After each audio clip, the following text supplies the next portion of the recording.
And we are here, ladies and gentlemen, in this best of 3 map 2. Spawning in the bottom right, we have the blue Terran player leading the series 1-0. He is Juggernaut Jason. No bully. Everywhere around the world, every day, people play video games as an escape from all the many things that can or can possibly happen. Remember that. There's always somebody on the other side of the screen. No bully, ladies and gentlemen. In the top left, his opponent, the orange Zerg player, took quite a bit of damage to those Hellions. Maybe wanted to squeeze out a few more lings to try and stop that Hellion harass. Definitely got way more damage than he was hoping. He is Salitre. Or Salitre. I'm not sure where he's from. I guess there's a whole bunch of different ways that you could try to pronounce that. He's playing with the color orange, though, which makes me think of Rotterdam, which makes me happy because I love Rotterdam. And he's not here right now. He's over in Europe land. He was building Phoenix all day. It's a hard job, you know. That's why Kevin's always sore. He always looks tired on broadcast because he just does so much lifting all the time with his Phoenix. It takes a lot of energy out of you. Really does. Looks like Jason's going for another Reaper expand most likely here. Nothing crazy. Meanwhile, from our Zerg, we get that hatch gas pool. So basically, very, very standard builds against each other.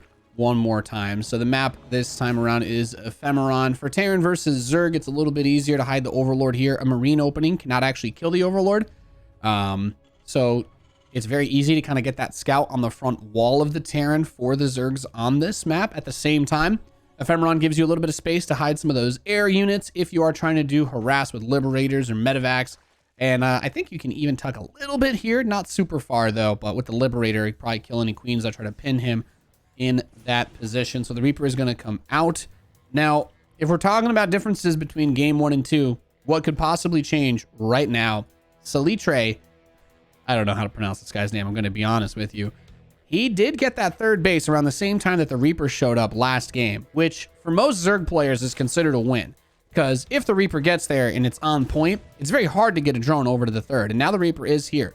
So it just becomes a little bit of a micro dance until the Queen comes out. And we've got about 6 seconds left before that happens. So Reaper pokes the Zerglings. You don't want to lose the Zerglings. If you do lose them, it's not the end of the world. Really, the most important thing that happens is you don't lose any drones and you can get your third base at a good time. So Salitre, I was going to say, is he going to use the injector? He's going to drop the tumor first. Is the tumor because he wants to spread the creep over towards that third base location. And he's going to walk the Queen out. He's got that drone. Oh no, drone's carrying $5.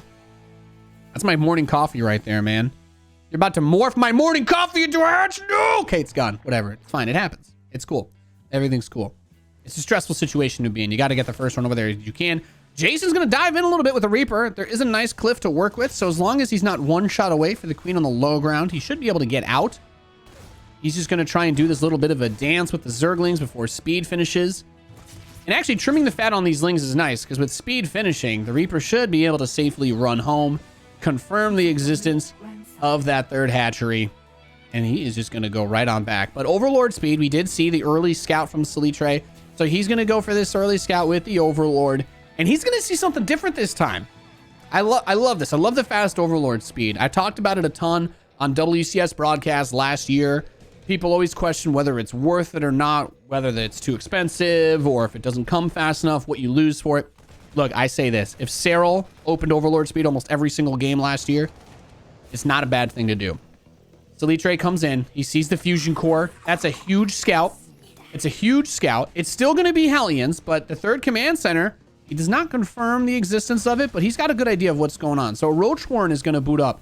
Already multiple things going to be changing. And what the Zerg player could do here is try to flood out maybe 6 or 7 roaches, turn them into Ravagers as he gets the gas, and then just a torrent of lings behind it is one of the things that people do to try and counter these battlecruiser builds, because the Hellions on their own aren't going to do super well against the roaches.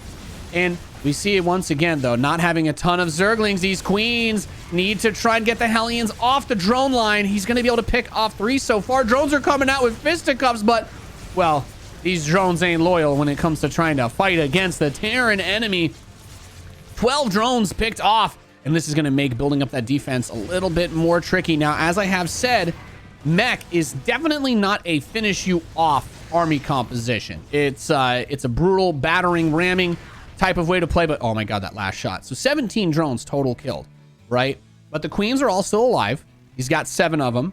The battlecruiser was almost done. If the battlecruiser yeets itself straight into the base of Salitre, there is certainly a possibility that with the repelling of that, if he just cranks out drones, like build nothing but drones, still be cautious about the Hellions, because he is building more Hellions. So as long as another Hellion run by doesn't get in and the queens can effectively deal with the first battlecruiser, he could get away with just cranking out drones behind this, which is really all he should be doing, at least in my opinion. That way he can try to build up some sort of economy while he gets that lair to do something against him while he tries to make that transition into the big mech, get the rest of his add-ons. Because we all know if you try to push out with mech before you hit that 140, 150 supply, you are so easy to just get a quick surround on and destroy. You know, like 3 tanks, not that scary. 6 tanks, kind of scary. 9 tanks, oh hell no, you ain't pushing into that. So Jason doesn't teleport across. He wants to have that tactical jump as a sort of you know, Hearthstone back to his base, and he'll be able to use that on its 71-second cooldown. So he just comes and notice that he targets that creep tumor, the active tumor at the front. So he burns out a lot of queen energy on the transfuse, excuse me, but he delays the creep tumors there just a little bit. Also burning the queen energy makes it a little bit harder to spread that creep. There is energy available for our Zerg as he goes into that Spire attack, but he's not been in the position that he really wants to be in here. Jason's economy has been flourishing. He took the 3rd base while the BC was moving out.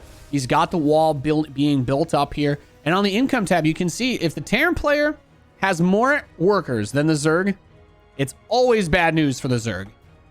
There's really no scenario in StarCraft where you can fall behind this far economically as a Zerg and be in a good place. So he's going to need a mistake to come out, but Jason's been very patient. He's been very good with his battlecruiser teleporting. And Jason is one of the top Terran players on the North American ladder. So he's going to come up for round 2. He can just instantly delete 2 queens. And mind you, he's got that cooldown available now on both battlecruisers to tactical jump if necessary. I wouldn't even hate to see a scan here to clear out the creep in front. But look at this. A paltry serving only 5 roaches. Goodness gracious. Those are not American portions of roaches, ladies and gentlemen. They are not going to do much. Jason's just going to focus down. He's going to kill the Spore. He doesn't care. Says, all right, I'll kill the Spore Crawlers. Not too much else here to support it. The Spire is done, so Corruptors are going to come out. But he's only building 2. He can only build 2 Corruptors. Normally, I would take this time to tell you that Corruptors are very good against battlecruisers, but he's going to have to... Oh my god, he just teleports the 3rd one straight in. This queen is going to be born into a bloodbath. He's going to drop the repair mules. Oh my god, am I watching Nathanias' stream? He's going to drop the repair mules. And yeah, no, this one might need to stick a fork in it, ladies and gentlemen, because the 5 roaches...